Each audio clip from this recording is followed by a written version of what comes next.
Hey guys, welcome back to Riding the Weaver Wave, and I thank you for all of you that have tuned in. Last time we talked about part 5 of the medical journey, and this time I'm going to tell you about part 6 of the medical journey. I know we left off with the twins' birthday. They were about to be 10, so we'll start on that when we go to our next video. If you haven't had a chance yet, please hit that red subscribe button.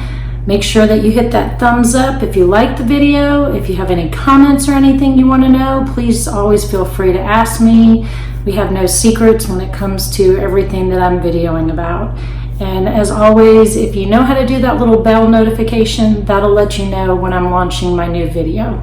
So that'll keep track of, when the video is coming out, and you won't have to search for it. But as always, I thank you for being my supporters, and just keep on watching Riding the Weaver Wave. Thanks. Bye.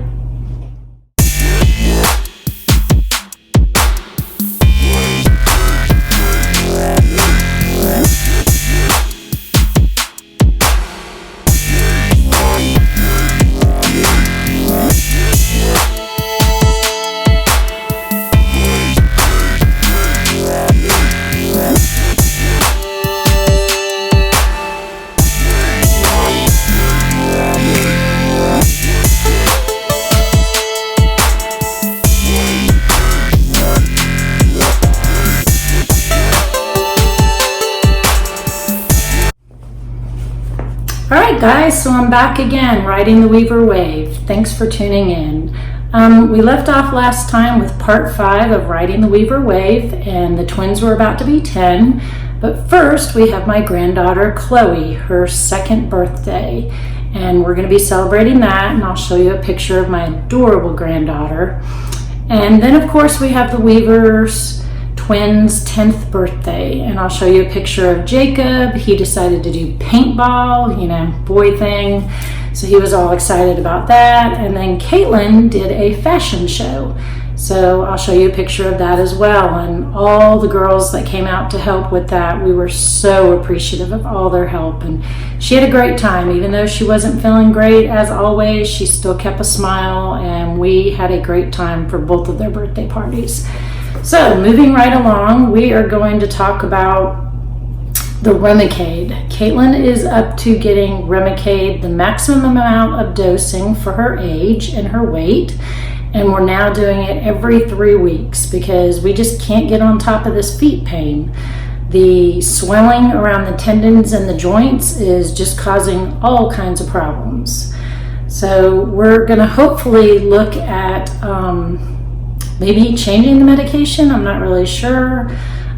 She's still got short hair. You're about to see a picture of that because unfortunately she's had some more ear surgeries, and it's just constant ruptured eardrums and things that she faces and deals with. School's about to start. Jacob's finishing up flag football. I'll show you a picture of that, and he just loves to play football. It's so hard to juggle everything though. All her doctor appointments, keeping him in after-school curricular activities, being a mom, being a wife, keeping her house clean.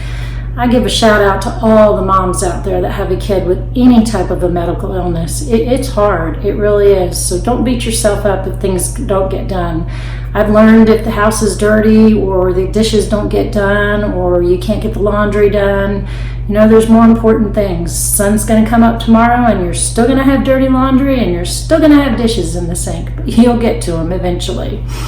So moving right along, we are almost into school. 3 days into school, and Caitlin's sick again. So we're at the ER, we're getting IV steroids, we're getting pain meds, and we also find out that she has another sinus infection and pneumonia this time. Thank goodness we didn't get admitted. We got treated with home antibiotics, but the ER doctors are like, you need to go back to the ENT and possibly get back to your immunologist.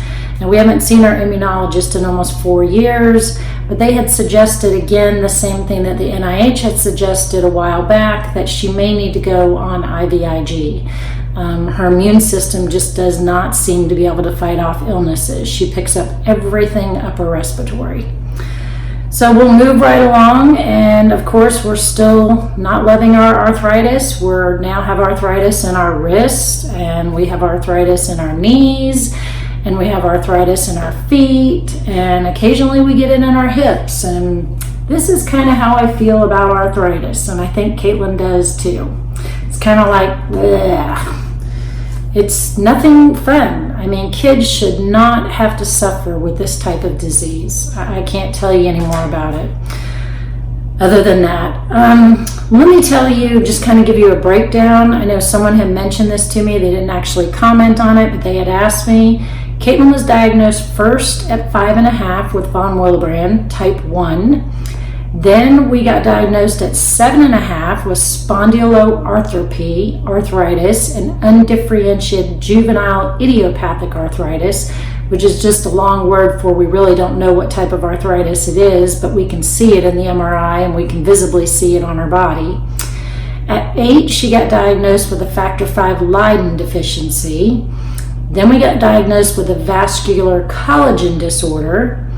Then pretty soon we're going to be diagnosed with auditory processing disorder, and I'll explain to you that more in our next video. Accommodated focusing disorder, which affects the muscles and the movement of her eyes, and again, that's all from the Ehlers-Danlos syndrome. And she'll start eye therapy in this video shortly. And then, of course, we're eventually going to get diagnosed with complement immune deficiency, and that's where the IVIG is going to come into place. So again, we're not 1 month into school and Caitlin's sick again. Bronchitis, upper respiratory infection, sinus infection. This time it was really bad. We ended up having to have a CT and an MRI, and the ENT said she really needs sinus surgery, but I really don't feel comfortable doing that with her bleeding disorder, her not healing, her getting more infections post-op surgery. So we put her on a long course of antibiotics and steroids, and that's when we started exploring with the immunologist doing the IVIG again. Caitlin was always into doing anything and everything she could do. And when she got invited to be a part of the UAB Volleyball Blazers team, she was overwhelmed on the love and the affection and the attention these girls gave her. And they were just overwhelmed by her tenacity and her inspiration and her commitment to keep going no matter what. She was invited to open the game by singing the national anthem, and I'll show you a picture of that here. And she was incredible. Yes, she was in her wheelchair. Yes, she wasn't feeling good. Yes, her foot was hurting. She might have even had a cast, if I remember. I don't know. She's had so many casts in her life. But she sang beautiful, and there were tears flowing everywhere with her voice. In October, I started becoming exhausted. I was getting dehydrated. Really wasn't doing very well. I ended up going to work. You know, I love my work, my passion. I love my job. And I almost passed out in my office. They ended up having to call the paramedics. It was so embarrassing. Again, here's the way I felt about that. Yeah. But I took a ride in the ambulance to the hospital and found out that I had stress-induced tachycardia. Ended up going to the cardiologist not long after, get put on a low-dose medication. Things start getting better. One lesson I learned for sure is you have to take care of yourself. No matter how sick your children are, no matter what the other family members need, you have to be number one. You have to focus on yourself, get enough sleep, eat good, take your medicine, drink fluids, and I learned that the hard way. So that really scared me, and I hope I don't ever have to go through that again. So we're starting IVIG. Caitlin never does anything easy, as I tell you always. This was a trial run. First dose of IVIG, we landed in the hospital 24 hours after, diagnosed with something called aseptic meningitis. We waited another month, second dose of IVIG, we landed in the hospital, another case of aseptic meningitis. Each hospitalization is 5 to 8 days long, so it's not a quick trip. By the time they did the third dose, they decided, well, let's change the product. Maybe it's the product that's bothering her. So they did the product, same dosing, same rate. Still landed in the hospital with aseptic meningitis. By the fourth time, within the fourth month, they realized, all right, we're going to change the product, we're going to lower the dosing, we're going to slow down the rate, and we're going to break it up into 2 times a month rather than giving her the full dose once a month. Surprise, it worked. The IVIG didn't bother her, and she started calling it her liquid gold. She would get a little bit tired and a little bit nauseous 24 hours after, but by the 48th hour, she was a new child. She felt incredible. And believe it or not, it actually started helping a little bit with the inflammation and the joint pain.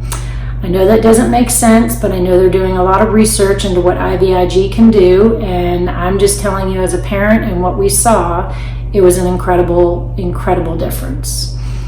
So now we've got Jacob and Scott. I'm about to show you a picture. Thank you to some friends. They got to go to an Auburn football game, and you'll see by Jacob's smile, he was so happy. It was probably the best day he's had in a long time. We're about to do fundraising for the Jingle Bell Run for the Arthritis Foundation, and I'll show you a picture of that. And that basically means we get a group of people together, we form a team, we wear these cute little tutus, and I'll show you a picture of Caitlin's dad in a tutu. It's hilarious, but we had a lot of fun. It was great, and we were able to raise some money for the Arthritis Foundation because these kids need a cure. They need better treatments and better medicine.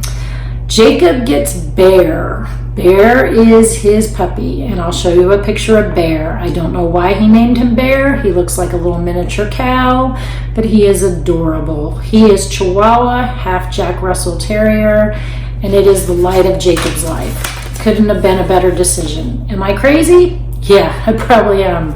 It's just what I need as a puppy to be training, but Jacob needed him. Caitlin's hypermobility causes her feet and knee injuries constantly. She can literally walk to our car and roll her ankle, and we have a sprained ankle, and then we get a tendon injury, and then we get swelling. The enthesitis starts flaring up, which is part of her spondyloarthropathy, and we either end up in a cast or a walking boot. This was nonstop for months. We could not get this under control. We really wanted to put her in a bubble. Then she started spraining her wrist all the time. The first time she fell, of course, on her hand, and that broke the wrist. And from that point on, we had nonstop problems with the wrist. We are finally at Christmas. Caitlin, unfortunately, is in her wheelchair for another foot injury, but Chloe's here, and this is how we feel about Chloe coming. My granddaughter is the light of our life, and my son and his wife, and we all got a great visit. We got to go to the mall shopping, and it was just a great time. And Caitlin was able to enjoy Christmas the best that she could. It was a little bit rough on her. She wasn't feeling the greatest on Christmas morning, but we still had a great time. We're going to fast forward into February, and we start finding out that Caitlin's got hearing loss. Of course, she's had 7 ear surgeries, and the scar tissue is built up. So we're going to go to the ENT and possibly be fitted with her first hearing device. And that's where I'm going to leave this video for now. And just to let you know, like I tell you all the time, riding the Weaver Wave is an adventure. There's always something new to learn, always something new that we experience. And if there's ever any questions you have or anything you want to know, please ask me, comment below. But I thank you again for tuning in to Riding the Weaver Wave, and I love y'all. Bye.